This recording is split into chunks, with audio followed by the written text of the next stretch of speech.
Ciao amici, Christina here. In today's video, I show you how to make soft dinner rolls. These are perfect for both everyday meals and for the holidays. My favorite part is that they're done in just 2 hours. Using the bowl of your stand-in mixer, add all of the dry ingredients except the reserved 60 grams of flour.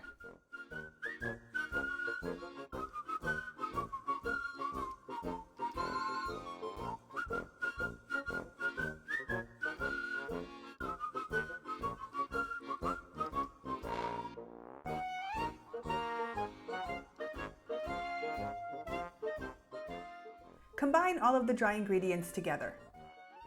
You want to use 1 cup of milk here. Dairy-free or cow's milk is just fine, or if you don't have that, you can always use water. You also want to add 2 tablespoons of oil, coconut oil, or melted butter.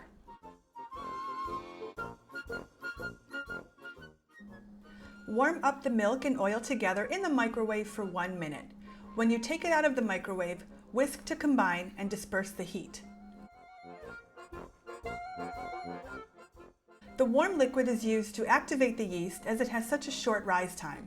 The temperature of the liquid will get to be about 108 to 111 degrees. Make sure the temperature of the liquid does not climb above 120 degrees Fahrenheit as it will kill the yeast. Set up your mixer bowl and use the paddle instead of the dough hook. Turn the speed on low and add in the milk and oil mixture. Turn the speed up to medium and beat on medium for 2 minutes.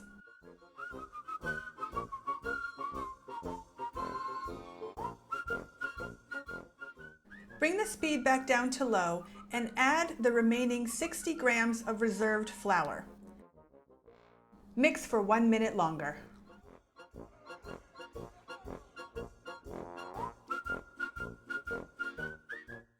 The dough will be super sticky, so scrape it off the paddle as best as you can.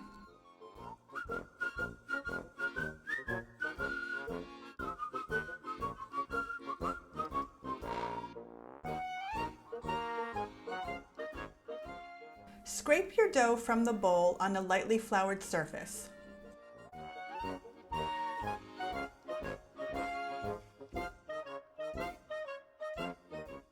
From here, we either want to do a stretch and fold technique like I'm showing you here, or you can just knead it regularly.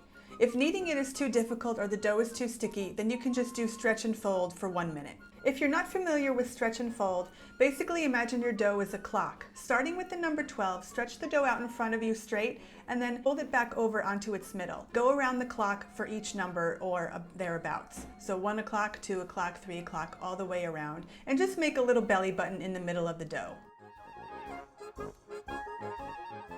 Once your minute is over, on a lightly floured surface, flip the dough onto its belly button, cover and let it rest for 10 minutes.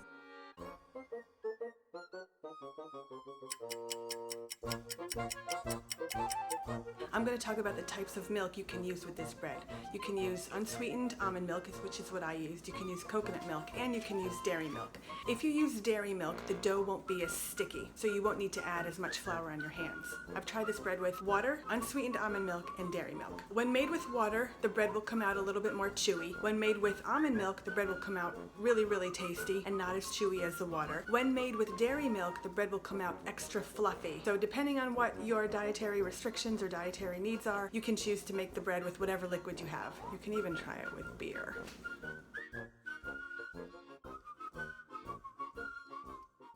This recipe will yield 16 small rolls. Divide the dough in half first, then into quarters. Then take each quarter and divide that into 4 pieces.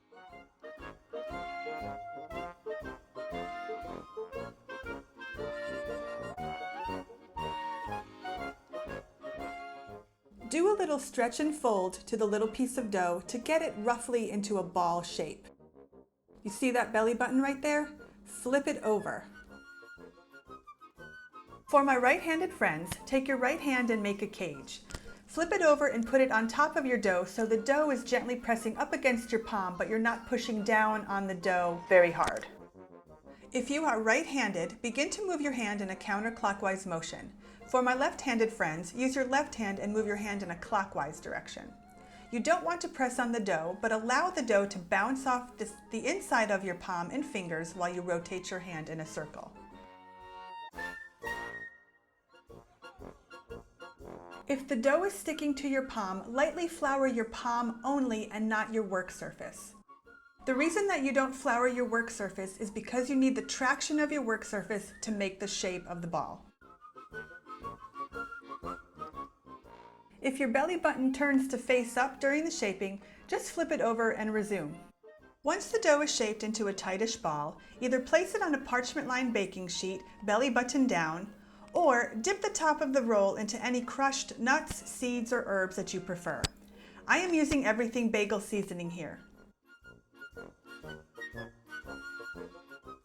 Repeat the stretch and fold and shaping process until all 16 rolls are shaped.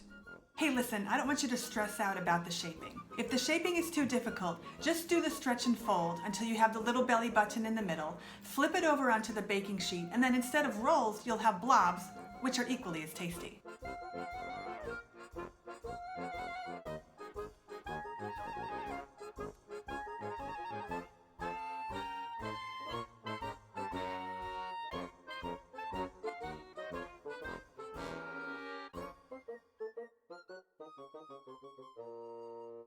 Wax on, wax off, wax on, wax off. If you decide to do the stretch and fold instead of the shaping, that blob right there will be what it looks like. After you roll them all out, you want to cover and let rise for 60 minutes. 30 minutes before the end of the second rise, preheat your oven to 375 degrees Fahrenheit. As you can see, after the 60 minutes passed, the rolls got poofier. Place rolls in the oven and bake for 12 to 17 minutes or until the tops of the rolls are golden brown.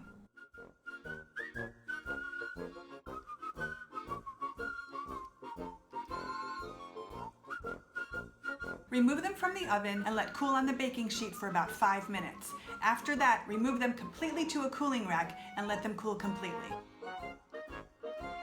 Sweet beans! These are delicious! What is your favorite way to eat these rolls? Plain or with a topping? Let me know in the comments below. Thank you so much for watching. If you like this video, please give me a big thumbs up and remember to subscribe to our channel so you don't miss out on our future videos. Ciao for now. Sweet beans! Sweet beans! Sweet beans! Sweet beans!